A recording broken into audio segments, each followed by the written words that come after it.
Now we're going to get another perspective on the US presidential election as it's panning out thus far. I'm happy to say I'm joined in the studio by David Tizzard. He is Professor of Politics at Seoul's Women's University. Thank you very much for coming in today, David. Good afternoon. Thank you for having me. First things first, what do you make of the way this election is panning out from the exit polls and the results we've seen thus far?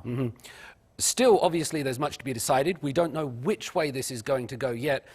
However, this election was presented as an existential decision on President Trump. Did the country like him? Did the country dislike him?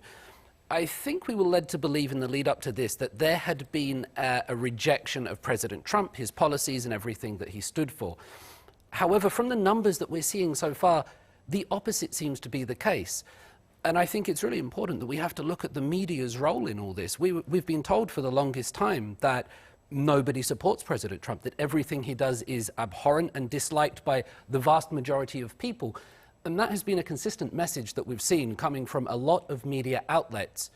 The reality that we're seeing in the numbers thus far, even if Vice President Biden were to win, still shows that President Trump has support and his message is getting across. So I think compared to what we expected and what we're seeing now, a lot of attention has to be focused on the way that the media is delivered to people, because it seems to be misleading us more than guiding us. Well, absolutely. You only had to look at the media reaction to President Trump's handling of the coronavirus outbreak and all the polls we were given showing that Biden had this 15% national lead. But then you could juxtapose that against these huge rallies that President Trump was holding compared to Joe Biden speaking just to a few dozen people. Are you surprised that President Trump's base seems to have stuck so closely to him? We all knew that the vast majority were notoriously loyal to him, but going by the results we're seeing thus far, anything surprise you there? What surprises me is that the Democratic Party didn't put up a more challenging, promising, progressive candidate. A lot of what I see isn't support for Joe Biden, but it's more anti-Trump rhetoric. I think there was really an opportunity here, a chance for America to show that it was this city on a hill, a beacon of freedom, progressive, forward-thinking, creativity. And instead, the 350 million people of the country are given a choice between two 70-year-olds, neither of which is really going to change much going forward. And so I'm rather disappointed in America's democratic system at the moment. There's no progressive views being touted. There's no choice for the citizens. There's no options. And generally, people like familiarity. They like stability. And they will be seeing that in President Trump. Just 4 more years. Incumbent presidents win more often than not. So I think the Democratic Party, the opposition, have to look at themselves and go, did we make the right choice? And more than that, more broadly, should the American people have more choices? In the recent 2017 South Korean election, the citizens had 5 choices, ranging from the conservative all the way to the Justice Progressive Party, and they were allowed to make nuanced and complicated decisions based on various issues. The American election is being portrayed as a good versus evil Hollywood WWF extravaganza, and it's not helpful. And I think it's going to divide the country even more.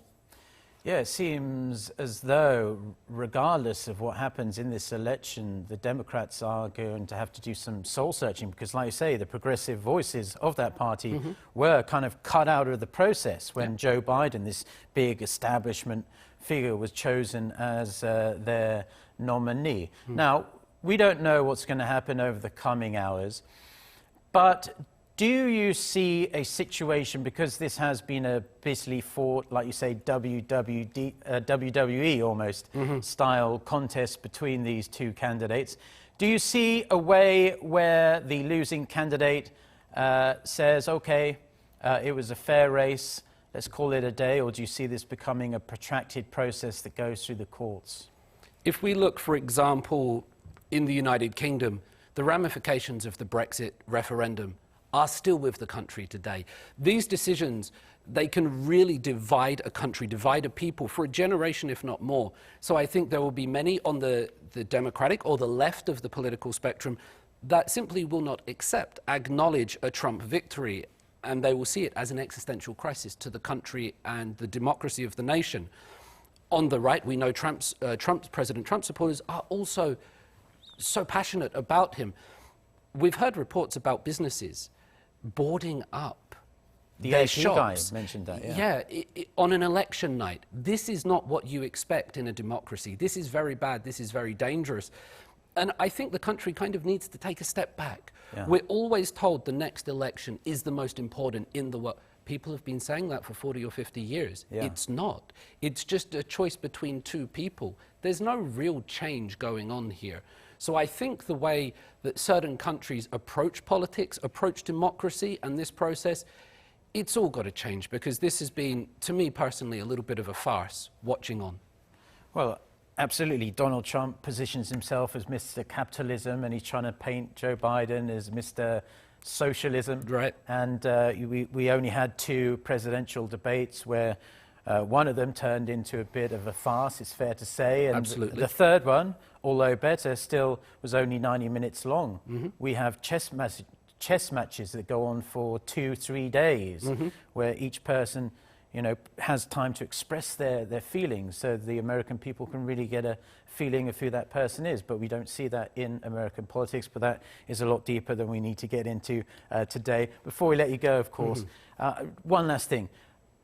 President Trump, if he wins, or if Joe Biden becomes the 46th president of the United States, out of those 2, who do you think would be better from South Korea's point of view and in regards to dealing with the North Korea situation? It's a very difficult question, because we know that President Trump makes outlandish statements. He's been very derogatory about South Korea, the people, the culture, and the politicians, actually. But on the other hand, he's been supportive of President Moon and engagement with the North, and meeting the first sitting American president to meet Chairman Kim Jong-un of the North. So it's an incredibly difficult decision. I would suggest that the current ruling party would prefer Biden in terms of consistency of message and safety, and not having to react waking up to a 3 a.m. tweet. But whether that would extend... During the Obama administration, we had North Korea acting up with nuclear bomb tests and ICBM launches. We've had pretty much none of that, if any, under the Trump presidency. So, President Trump is scary. Right. He's unpredictable. He's a liability. We worry that he could press a button at any moment, and he's threatened to press the buttons vis-a-vis North Korea.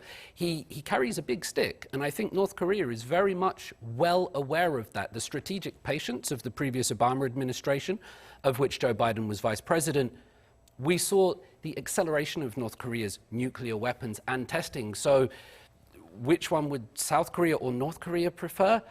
It's a very difficult and complicated decision, I think. Absolutely. Well, we'll see what happens over the coming hours, perhaps even days or weeks to come. Yes. David Tizzard, it was an absolute pleasure having you in the studio today, and we'd love to have you back at some time in the near future. Thank you very much.